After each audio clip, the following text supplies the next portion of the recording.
FREDLA's learning community for family leaders.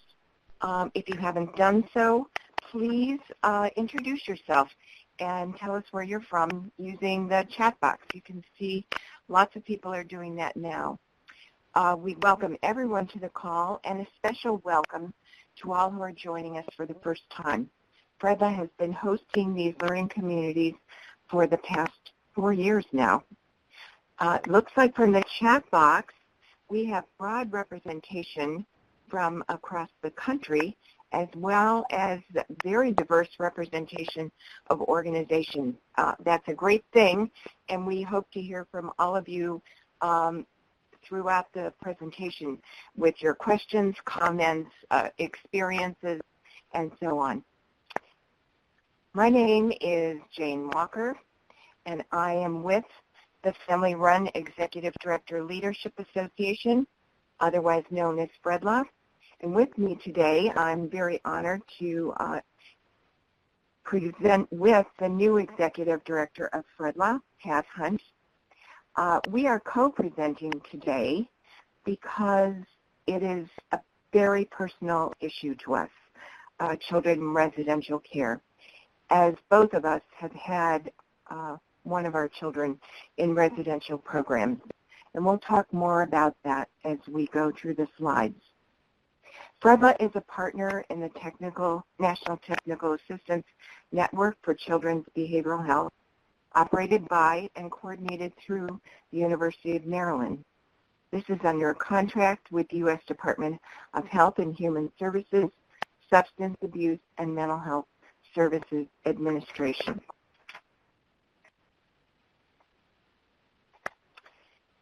For those not familiar with FREDLA or to these calls, FREDLA is a network of family-run organizations. There are about 120 such organizations across the country, all started by families caring for a child, youth, or young adult with mental health or behavioral needs. FREDLA's mission is to build strong, sustainable family-run organizations and together influence policy and practice to support children and their families. The focus of our learning community today is residential programs for children and what families need to know and what questions they should be asking. When we use the term family during this presentation, we're really referring to all families: biological, adoptive, foster, grand families, and all sorts of caregivers, anyone the child identifies as family. Additionally, we want to emphasize that the decision about utilizing a residential program for a child is a personal decision for families, as each child has unique needs, each family is different, and each community has different resources. Therefore, there's no judgment about right or wrong, but rather what is best for the child and their family. Before we get started, let's ask you a few questions. We're going to have a poll and ask those on the call, have you ever had a child in a residential program? And if you have, how long did your child stay in the program? 1 month, 2 to 6 months, 7 to 12 months, or even longer? Let's see if we have many people on the call who've actually experienced a child in residential program.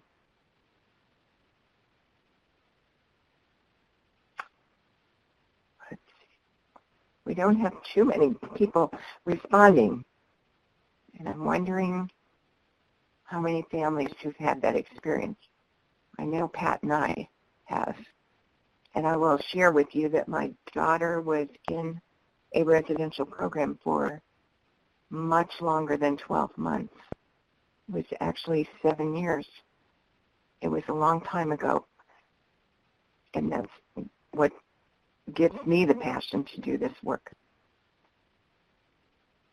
Okay, it looks like of those responding, it's pretty evenly split between 2 to 6 months, 7 to 12, and longer than 12 months. So those who've responded, how frequently did you see your child while he or she was in a residential program? Is it every week, every month, a few times a year? Every week, it looks like. And anybody who'd like to add any comments about these questions, like we know that oftentimes children are in residential programs that are far away from their home, making it very difficult to see the child every week, even if they wanted to, or if the program encouraged that. So if you want to add any additional comments or questions, feel free to do so at any time. Okay, I'm seeing about half of the responses, people saw their child every week or every month, which is fantastic. Okay, let's move on. Kira, can we get back to the slides?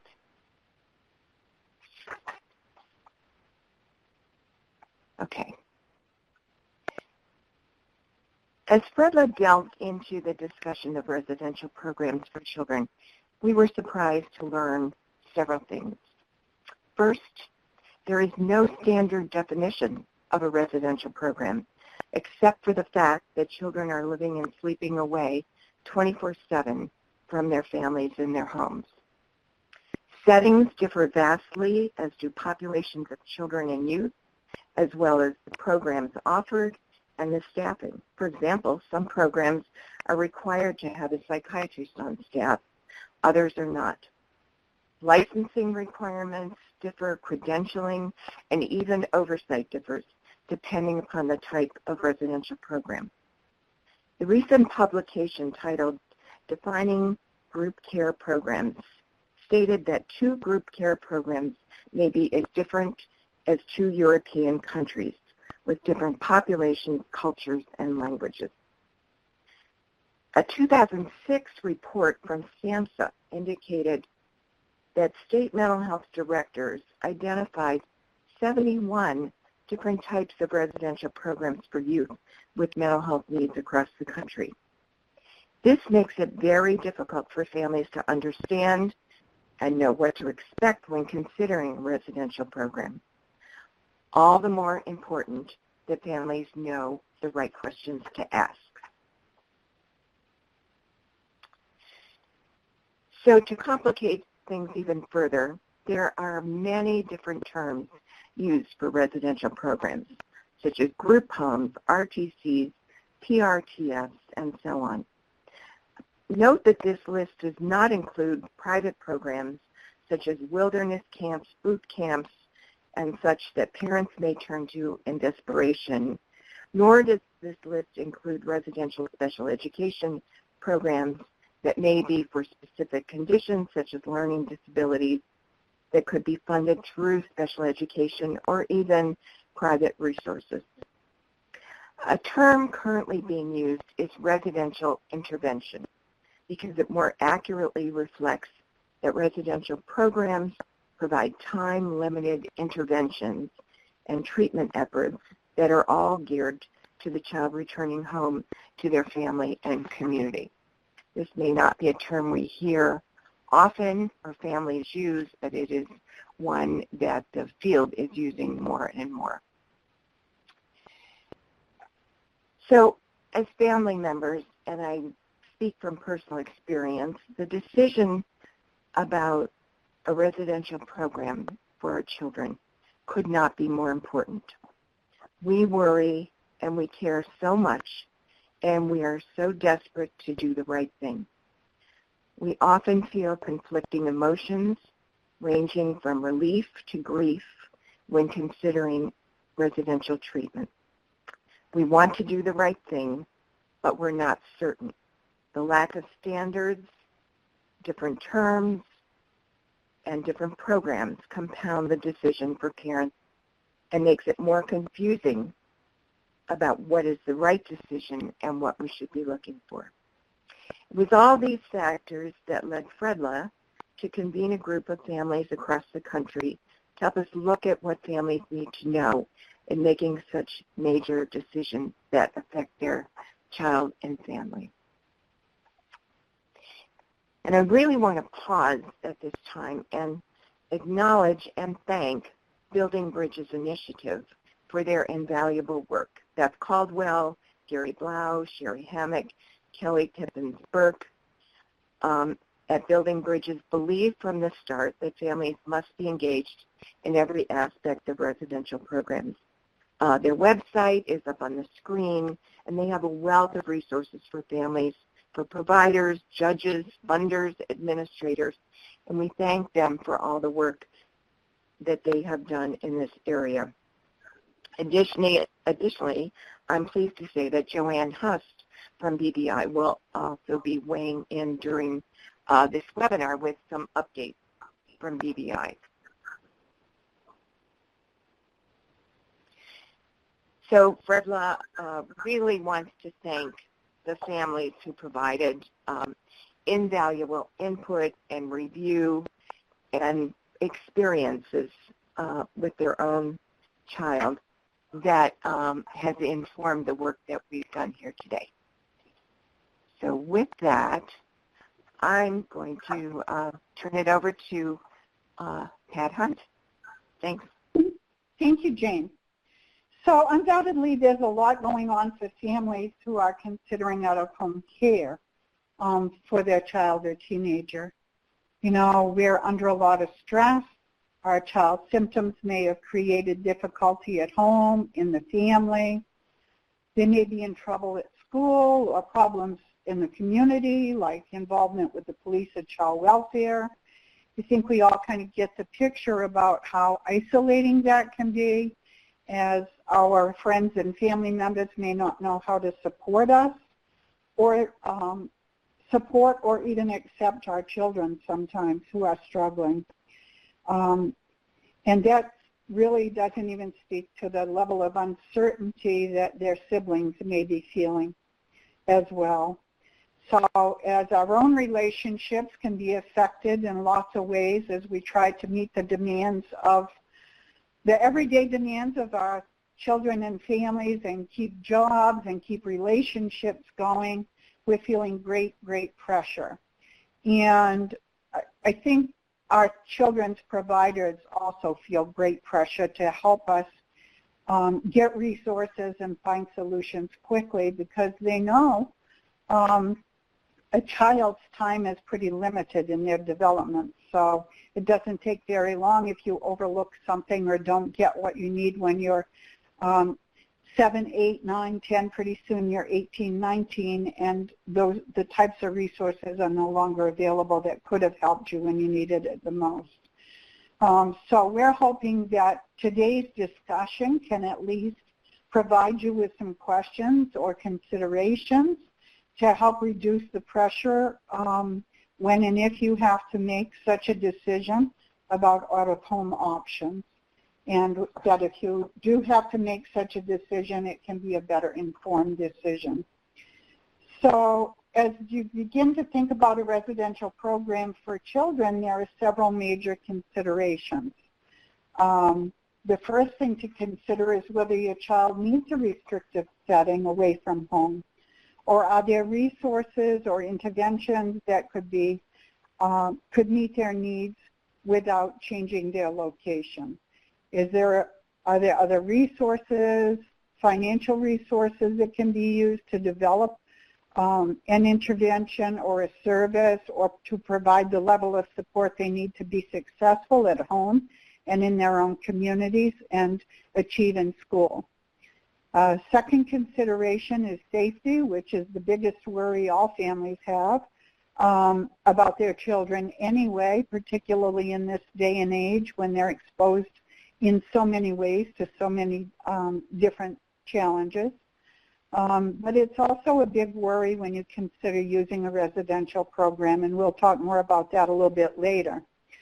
Next is the program itself and whether it's best suited to meet your child's needs, and whether the options provided are effective and best practices used?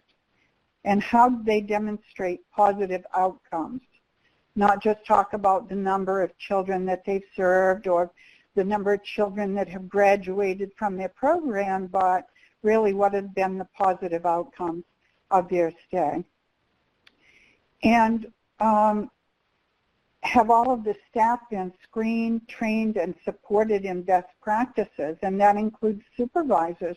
How are supervisors trained to support their staff who are aware of the impact of trauma and traumatic events?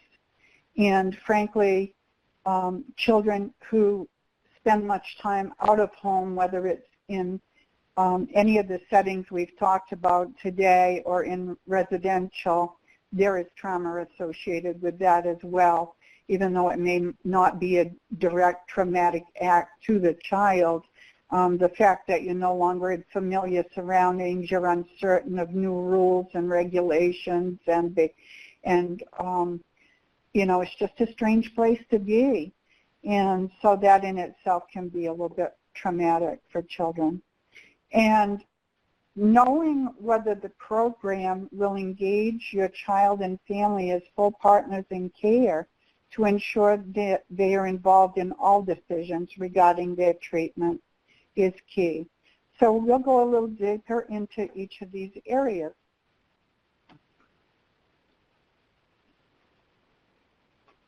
So whether or not to use residential programs for your child is a difficult and emotional decision, as Jane referred to earlier. Some parents may feel that they've failed and are giving up their parental role to others. There may be feelings of great guilt. Children may think they are being sent away and may feel abandoned. They may worry they'll no longer be part of a family. And other families feel a tremendous sense of relief knowing their child will be in a safe and structured environment. And in my experience, it was the roller coaster of all of the above. So I think those emotions touch the core of our foundation as families. And for this reason, thoughtfully looking at the reasons for using residential as an option and exploring all the options are critical before making a final decision about whether it is the best choice for your child and family. Many community-based resources are not often well known about, or there are solutions that can be developed, but people haven't shared those with you. There may be funding resources that can be used in a flexible manner to support your child and family through a variety of instances. Or there may be more intensive services in your community that might be able to help you and your child avoid the need for residential placement. So I want to be clear here, this is not a presentation either pro or against residential placement or residential interventions. This is really a conversation about the kinds of things that you need to consider and the kinds of things I think hopefully by the end of our presentation today, some of the things that people who provide those really important residential interventions need to be aware of. And so, you know, such as engaging and involving families and thinking about strategies for being able to do that within their structure. And we'll be hearing from Joanne in a minute about some of those challenges. If you think additional different services and solutions could help provide support for your child at home, asking an advocate in your community or someone who's currently serving your child to help you explore those options can be powerful. And family-run organizations in your state may be able to provide family support partner to help you navigate those services and supports. You know, what's the secret sauce? What's the language you need to use? What's the name of the service you need to ask for? Are there ways you can get an agreement for someone to pay for the very thing that you need that you don't have? So you can check out FREDLA's website for a listing of family-run organizations in each state.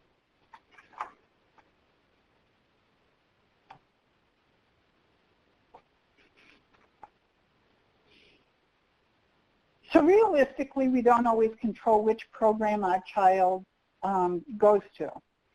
You know, availability of funding, licensing, legal mandates, criteria, all those things come into play regarding whether or not you can get the program that you may choose. Hopefully, you can work that out with the various sources and decision makers and advocate for what it is that you really need and which choice that you're going to make. And I think having the experience with a touch base with family organization or parent partner can be really key there as well.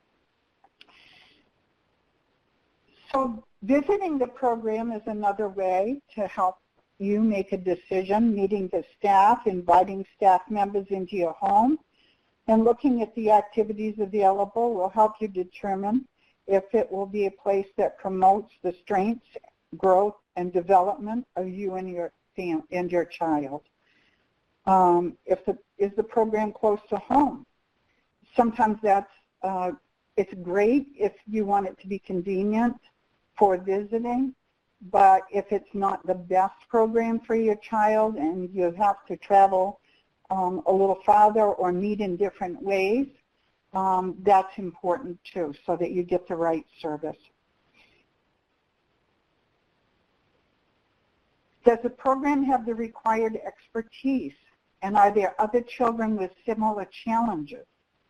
If you visit the program, you'll get a sense of whether your child and family can succeed in the program and beyond. It's not just about successfully completing the residential intervention. It's how are the skills learned and the information that is gleaned from that experience transferred back to home and community. That's also key. And is the environment welcoming? And nothing will tell you that faster than a quick visit. Mm-hmm. So this slide is about families as equal partners. And I think I want to hear from Joanne Haast, who not only has worked with DBI and is working with the Building Bridges Initiative, but has her own experience as a parent whose child needed residential resources, and has also been employed as a family in a residential program. So I think she has a wealth of knowledge to talk to us about today. Joanne, welcome, and thank you for your contributions in advance. Thank you, Pat. Thank you to both you and Jane today for inviting me to contribute to this important webinar. Like both of you, it is personal, very personal to me. As you said, I had a child that was involved in residential treatment for more than 3 years. And like Jane, it was a long time ago, but it's still fresh in my heart, as most of us who have experienced it would say. I'm also a National Building Bridges Initiative consultant, and I was one of the first parent members involved when BBI started back in, I think it was 2006. Currently, there is a lot going on across the country with the new legislations, and we are at BBI are leading up quality improvement collaboratives across the country. I am the lead BBI quality improvement collaborative. I'm leading 3 actually quality improvement collaboratives, or as the acronym that's used commonly is a QIC, in 3 different states. And what that means is that I'm supporting each of our BBI consultation teams that go in and work with residential providers in the state. And the consultation team, the BBI consultation team, actually is a pair of experts, a parent or family expert and a clinical expert, and that team works as a duo, I call it the dynamic duo, to really support those residential programs and increasing their practices and staff skills and successfully engaging families. As Pat said, BBI works very hard to ensure that family and youth voice is at the forefront of every type of technical assistance that we provide, and it's committed to ensuring that every training event or quality improvement collaborative or every webinar includes family or youth peer partners. It's probably one of the most important aspects of BBI, and really in the beginning when they started, their focus was on family-driven care and youth-driven youth. So one of the things that I'd like to talk just a little bit about today is that, that we all need to support states in finding ways to support residential programs to move towards family-driven care and family engagement. And one of those, we feel at BBI, is hiring parent partners or youth peers in residential. So BBI would like to promote a national initiative to significantly expand the number of residential programs, hiring and or contracting with family-run, family support organizations for parent partners or youth peers to work with families whose children are receiving a residential intervention. I can't tell you that I got chills when we first started to talk about this, because it's been a long road, maybe more than 20 years that I've been involved in this, and to the idea of a national initiative to hire family members to work as parent partners or youth partners in residential made me very happy. And obviously will not happen overnight. BBI would love to partner to both find funding for the initiative and also to work with BBI towards this goal. And so I'm putting that out here today to all of you. If you're interested, again, in finding out more about it or contacting us, just go on to our website, BBI for Youth. I think I don't remember what slide number it was, Pat, but you've got the BBI website on there. Yes, we do. I just, a couple words of wisdom who has been on the ground with this and worked as a parent partner in residential. And Pat asked me, what would you want a parent to know before going to work for a residential provider or contracting with a residential provider to provide peer support to families? And, I jotted down my top 5, and I think for all of you, if you're considering working as a parent partner in residential, one of the things you need to ask is, are you the first parent partner, or are you the only parent partner? Because it makes it very difficult to work for not only a residential provider, but even a community-based provider if you're the only one. There's too many times that you feel that you have to side with the decisions that are being made and not be able to really, speak to what families need. The other thing I would say is that, ensure that you have a line of support. Who would you report to? Find out, do you have a senior parent partner that I'll be reporting to that would help me and guide me along the way? Or who would be supervising me? The other thing that we all like to find out is there a career ladder?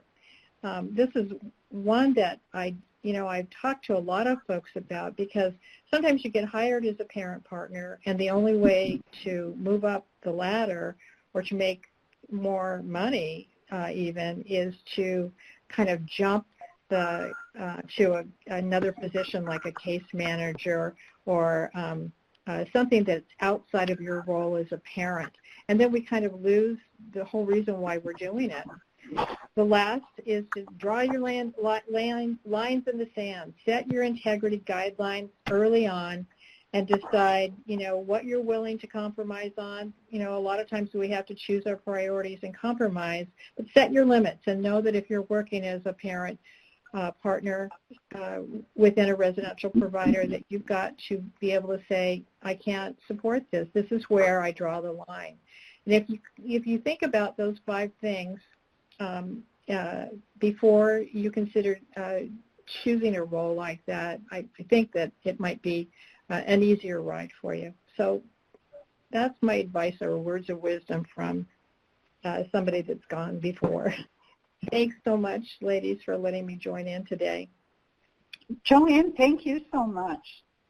Valuable information, and we'll make sure that we link to the Building Bridges website when we get to that point so people who may not have been there can at least get a glimpse of it.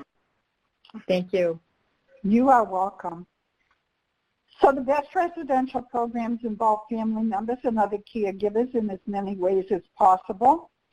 And their perspectives are thought out, taken into consideration, incorporated into the treatment planning process, and used to strengthen the overall program provided by the residential program.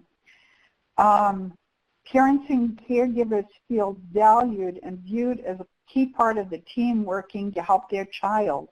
You may want to know how is that? How does that happen? How are decisions made with family input and participation? Are they day-to-day decisions, or are they just if a crisis occurs? Family activities are provided, and family support is integral to the program. Some programs have hired family support partners that provide one-to-one support, such as what Joanne talked about, and they may also facilitate support groups or arrange educational programs as well as family activities. Some of the questions you may want to know is, do families have a role in administration, such as being members on the governance body? Do they play a role in program design, or is quality assurance feedback from families inform program design? And do they play either a formal or an informal role in quality assurance? So those just kind of are a few more questions you may want to ask as you're looking at an intervention for your child. So youth having a voice, it's key to know whether youth have a voice in their own treatment. We do not get the best outcomes when youth don't learn how to make decisions early on.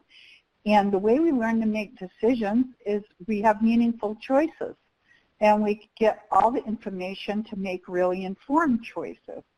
So just as families and caregivers need a voice in the care of their child, so do youth need a voice in their own treatment.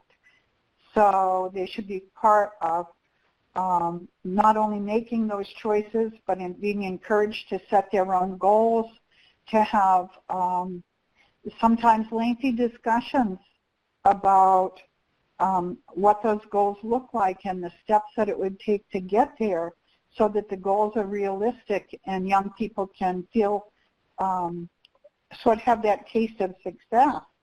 The best program is to respect your child's opinion and actively involve your child in all of their decisions. Some programs have youth advisory groups or youth councils where young people have a voice in not only their own treatment, but in the program activities and policies and decor and what rooms look like and how rooms are used. So young people are great resources out there for helping youth have a voice and a role in decisions about their care. And one of the organizations we're particularly excited to work with is Youth Move National, and I would encourage you to also visit their website if you have not done so. They can be truly inspiring and instrumental in helping anyone who's having a challenge in this area think through about really how to do that, how to incorporate the role of youth in the programs. And we're back to a safe place. So as I mentioned earlier, safety is one of the biggest concerns a family has when their child is in a residential program. So it's important to find out whether the program is licensed in the state in which it's located, to find out, to ask which agency licenses and regulates the program, what is sort of the record of the program. For example, child welfare may regulate some programs, juvenile justice may regulate others, mental health programs may be federally regulated, such as residential treatment facilities. So questions such as, have there been any serious incidents involving children in the past, however long you want to ask, and then you may want to ask, how did they remedy that? And how comprehensive is the screening for employees, and what does that include? And how does the program communicate with caregivers when serious incidents occur? Awesome, I think, food for thought. So I'm going to turn this back over to Jane.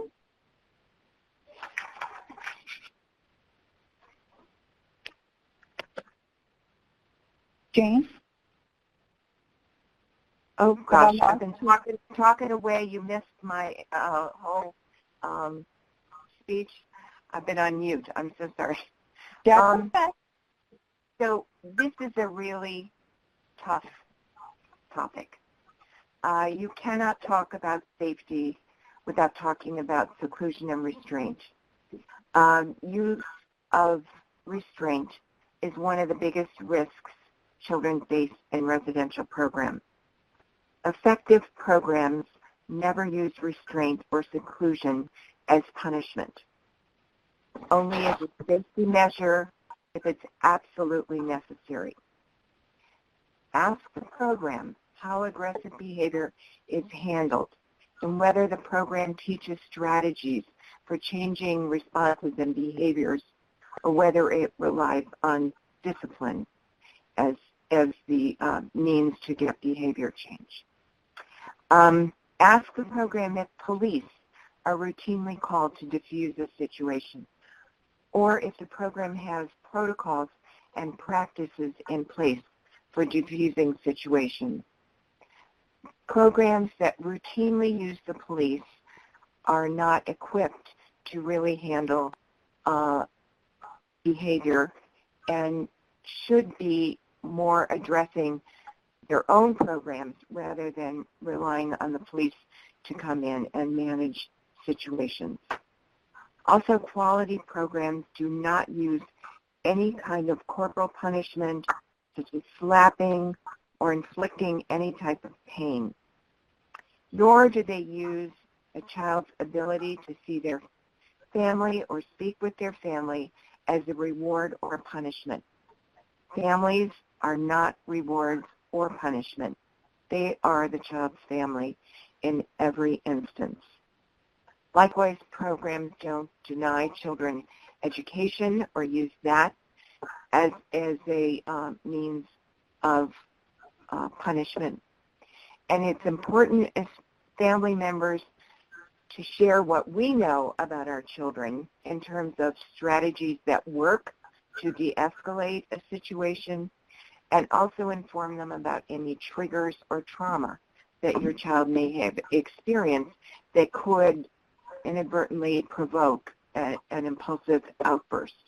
I've had that happen with my own daughter on an occasion where the staff tried to approach her instead of just stepping back and leaving her alone, which is the best thing to do. I want to step back for 1 second and acknowledge, as we're talking about families' decisions and family choice, that sometimes we really don't have a choice. if our child is involved in certain systems, decisions may be made by courts, and we may not have as much choice as we would like. And so it doesn't prevent us from asking important questions like this one. How do you handle aggressive behavior?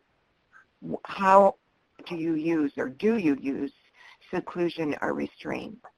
How do you address children with traumatic experiences?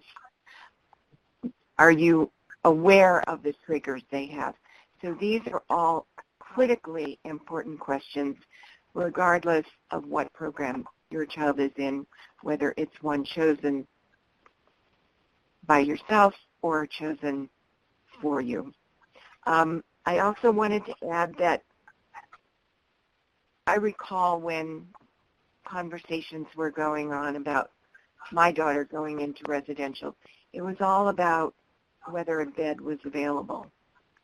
And that too, a bed available doesn't mean it's the best place for your child. It's asking these key questions. And as Pat noted, visiting, because you really can't walk into a place without getting a sense of whether your child will fit in or not, whether the place is welcoming, whether the environment would be one in which your child would thrive. So that leads right into using effective services, strengths-based approaches, rather than programs that use confrontational or humiliating approaches that are harmful. Some programs use standardized behavior approaches, such as point and level systems, in which a child must earn a certain number of points to progress to a higher level of privileges and can be set back for negative behavior. Effective programs instead use a strength-based approach that builds on the child's self-esteem and confidence for both the child and for you as a family member. Children most improve while they're in residential care with a structured environment and staff available around the clock. As we know, it's impossible to recreate that in your own home. Oh, so many times I wished I had 24/7 staff in my home. So effective programs look at the treatment techniques that can be translated when the child returns home, so that the family learns to live together successfully. The child is learning it while in residential care. The family is learning it at the same time. The program staff should work with families to help them learn these strategies, and a program is not effective unless you can successfully implement treatment methods in your home and community. I recall many times being told, well, you know, if you only did this or that, and balancing a job and 4 other children and trying to maintain a household, it was often not possible to do that. It wasn't a realistic expectation. So making sure that those strategies are ones that you can successfully implement in your home. Many children with mental health needs in residential programs are also prescribed medication. And programs may vary in their philosophies on the use of medication. Prescribers and best practice programs don't take extreme positions either favoring or opposing medication. Instead, prescribers in these programs systematically review all medications to assess their effectiveness and gradually discontinue medications that are not showing the desired effect. If necessary, new medications are added, but only after discussing it with you and with your child. Pat? Thank you, Jane. So home is always home. A residential environment is a temporary place where youth can receive more intensive or targeted interventions and where families can connect with support while learning new skills. That should be the expectation of one of the outcomes of your decision. Going home often is crucial for protecting bonds that have been established with family, friends, and community. We all know how important it is for young people to remain connected to people who care about them, to a trusted adult, to members of their community, or places in their community where they feel comfortable. It's also important for testing new skills and strategies outside of the residential environment. So it's a way to prevent one of the biggest pitfalls that youth face when leaving residential programs. The knowledge that they learn does not always get translated back into the community environment once they return home. So going home often permits them to practice those skills in an environment that's safe, where they can receive some coaching, where the family can receive some coaching, and where everyone can feel success. Being with family helps keep a sense of connectedness and can strengthen bonds rather than feeling a sense of abandonment. Holidays and special events are part of a child's culture. So celebrating and mourning with family is essential to helping youth realize they're an integral part of the family and to promote memories being made with the family rather than the majority of their memories for whatever length of time being made with residential staff. It's important to take the knowledge you gain from residential staff, but we want our children's life to be about their life. So it's important to integrate family, including siblings, into the process in ways that are developmentally appropriate, encourage growth in a low-risk environment, and offer an opportunity for skill building and success. Encouraging frequent and unmonitored contact as defined by youth and their families. You know, what's frequent for me may not be frequent for you, such as phone calls, text messages, emails, letters, video chats can also help to maintain and strengthen bonds. These conversations should not be based on level of achievement or used as a reward or consequence. Creatively involving families in many aspects of the program and having an open-door practice treats families as a whole of which their child is part, rather than treat some members as visitors. Limiting contact between youth and families, unless there are compelling legal or safety reasons, stands to make residential staff be viewed as the bad guy by both youth and their families, which could lead to an unhealthy alliance that is not particularly therapeutic. Instead, helping youth and their families be able to bridge the issues sets the stage for future success and honest communication. When one sibling is away from home, it has an impact on the brothers and sisters of that child.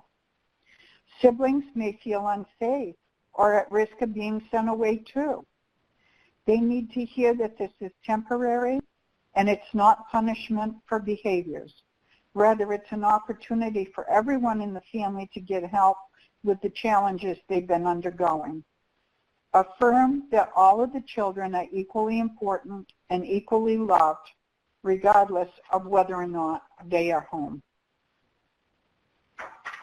Pat, Yes. This is Jane. I'm gonna just add a note to that. If you can go back to that one slide. I would be glad to. The having 5 children, and one of our daughters was living in residential. There was a tendency among our 4 children at home to want to move in and take over her space.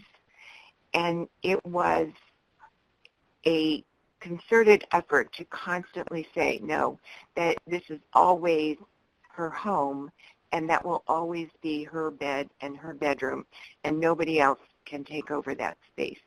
So it kind of can work both ways, where the children who are at home may be fearful that they could be the next to go, or conversely, our children were like, oh, wow, there's an extra room we can move into, as some of our other kids were sharing rooms. So it's very, very important to consider how the siblings are viewing this child being away from home.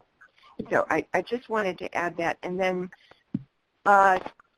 Jane Clappinger made a very important observation that this webinar is not really addressing the unique needs of children with developmental disabilities and mental health needs, as their residential placement may not be time limited, but rather an acceleration of what was expected as a future placement.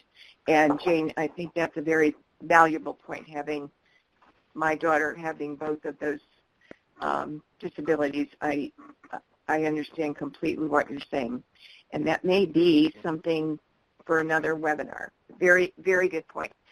Kathy has also noted that we talked about seclusion and restraint and getting the incident reports. Kathy, you are absolutely right about that. Because of this lack of standardization of different programs and things like that, it is very difficult to get those incident reports. We're going to refer to, at the end, I believe it's the Better Business Bureau and some other resources that have some of that information when it's known, but it often isn't known. And that's a big issue for all of us. Thanks for both of those comments. Pat? Exactly. Thank you. Thank you, Jane. Ethnicity and culture. So culture includes the customs and beliefs that our families hold. It includes our child's or family's ethnic, racial, and religious backgrounds, as well as differences in sexual orientation, gender identity, and expression, and education and socioeconomic backgrounds. So culture can have a significant impact on how your child fares in a residential program. So at times, children may be in a program with children who have grown up in environments that are very different from their own. For example, children that have grown up in an urban environment and are living in a residential program that's located in a very rural area have not only all these other new things in place, just looking out the window looks different to them. So the program may have a predominant ethnic or racial composition that is different from your family. Likewise, the program staff have similar diversity. So it's important that program staff are trained to understand and are sensitive to their own personal experiences and biases and how those may differ from those of your family. It's important that program staff have skills to ensure that the environment of the program respects those cultural differences, you know, and really creative programs find a way to celebrate those differences and to hold those differences up as a learning opportunity for everyone in the program, and can address issues and conflicts that arise through any misunderstandings as a result of that. Length of stay. So much discussion goes on about length of stay, but the length of stay for a child in a residential program should be based on successful completion of the treatment goals, progress, and outcomes, including those of the family. Leaving should be combined with should consider everyone's success. That would include that of the families as well. So families who are working to make change, families who have goals, need to be really ready as well for the child to come home. And learning new strategies for living together successfully, for being able to be successful in school, to be engaged in the community. All of those things are really key. It isn't just about, our symptoms under control. It's really about how to have relationships and how to move forward and achieve in life, because that's really what we want to have happen. So that preparedness, if you look at residential as an opportunity for sort of be that preparedness course for going back home as well, that's a realistic expectation. So that means that it's imperative that from day one, everyone is focused on the child's return home. In general, residential programs are best when used on what people call a short-term basis with specific goals. I found it interesting when we put the questions up that I think the majority of you who responded to the poll have the experience of what I would call fairly short-term. To identify underlying causes for behavioral symptoms and to identify resources to remedy those.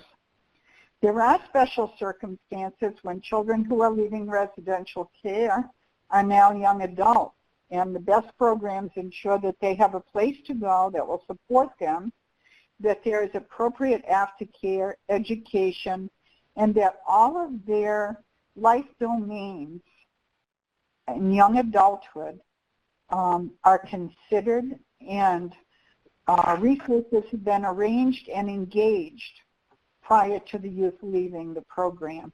And I say arranged and engaged because it really doesn't feel very good to have a plan and you leave with all the contact information on a piece of paper, and it's your job to then go do it, which may or may not happen, because the reality is sometimes services are not available when you want them, or supports are not available when you need them. So really, getting folks engaged before young people leave residential who are going to support them afterwards is key.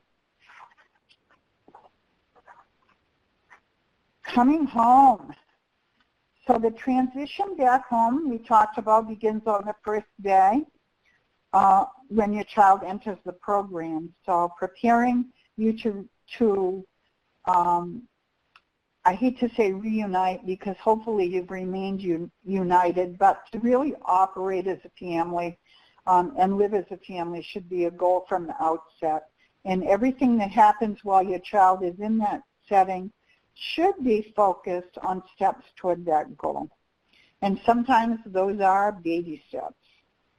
Effective programs also ensure that you and your child have the necessary support during and after discharge, including all of those kinds of supports we talked about a minute ago around education, both family support, formal and informal resources, and community-based resources as well. We realize there are many other topics that time does not allow us to talk about today or to address today, but there are many, many other topics I think that we certainly could talk about and could cover maybe in a future webinar, and I'm delighted to see Jane Flappinger's comments here, and Jane Walker, your experience as well in thinking about where do, next steps for another webinar perhaps in the future that can really consider more of these opportunities for people to consider. So for families, I want to say we are here as a resource. We share your hopes, your dreams, and the promise of your child's future. We wish you all success. And by the same token, we'd say for people who are supporting families with a variety of services, including residential interventions. We're also here and available to help you as well.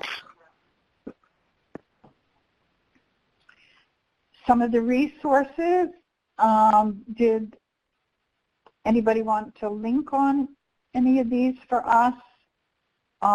Building bridges, I think we made a commitment a minute ago that we would. Is there anyone on who's doing that? No? Have all of you had a minute to download this presentation? Yeah, so for people on the call, these slides are available to download in the small box that's under the chat box. It's titled Meaningful Family, and that is the link to download these slides. The links to these resources are live if you want to click on them right now. And there's additional resources Pat's going to mention. Okay. So we have the Building Bridges initiative. You learned a little bit about that from Joanne earlier, but please go on there. I think you'll find a wealth of information on there.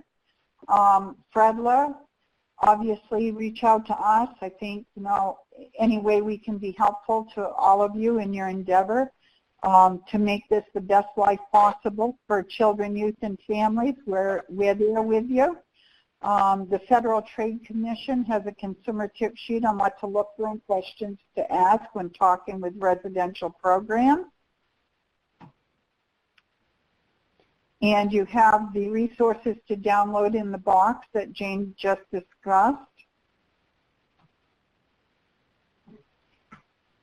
And I'm going to give that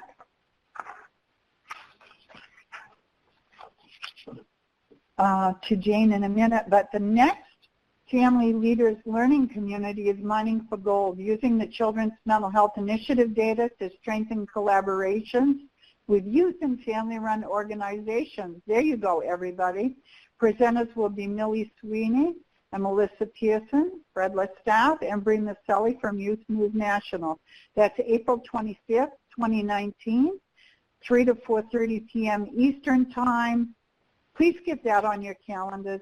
These are awesome presenters, and they always have such great information. Jane? Sure. So you have the link that's in the chat box.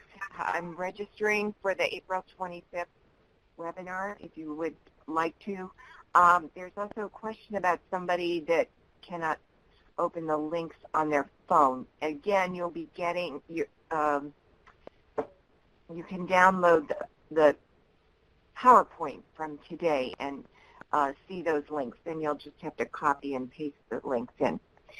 But I wanted to also share with everyone that FREDLA is really honored to be a facilitator for the National Early Childhood Family Network.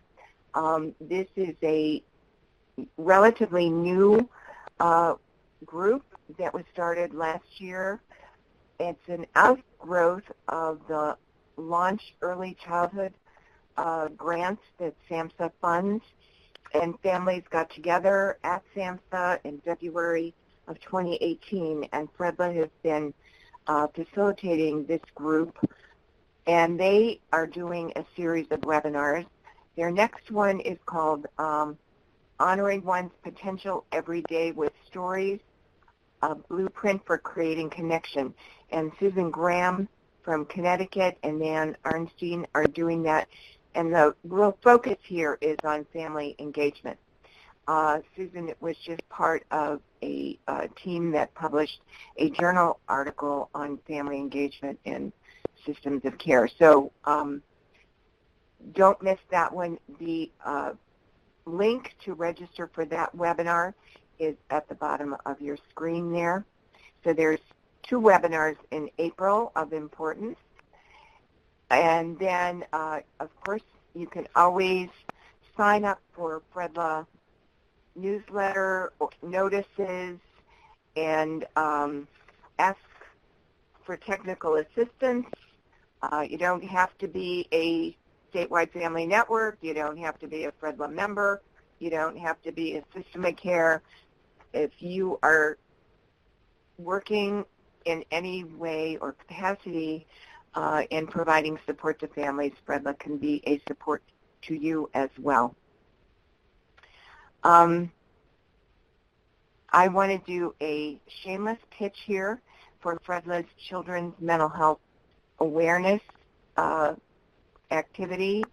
As many of you know, May is around the corner, and children's mental health awareness activities are getting underway. The focus of SAMHSA's 2019 National Children's Mental Health Awareness Launch event is suicide prevention. The conversations about suicide are difficult, but as parents, we are often faced with a child, youth, or young adult who has expressed thoughts about taking their own life. In recognition of children's mental health awareness, FREDLA invites families to share in 5 words thoughts, feelings, or experiences related to suicide prevention. The flyer for the 5 words campaign is also something that can be downloaded. Share it with other families. You can just go to a SurveyMonkey link and enter your 5 words. You have an option to enter your first name or initials and the state in which you reside. We have had many, many responses. They are powerful, let me tell you, and in some instances, heartbreaking. So we encourage you to share your 5 words.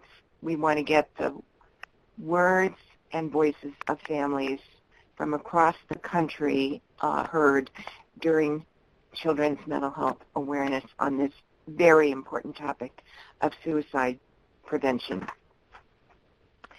I want to make sure before we close a couple of things. If we've answered all the questions, I haven't been able to check on them. It's a few that I saw come in, but if anybody had any additional questions that we haven't gotten to, or any of the FREDLA staff who've been monitoring the chat box, I want to be sure we get to them before we close. And if not, please email FREDLA, info@fredla.org, and we would be very happy to respond or get information for you if we don't have it readily available. Also, we ask that you stay on the line for 2 minutes.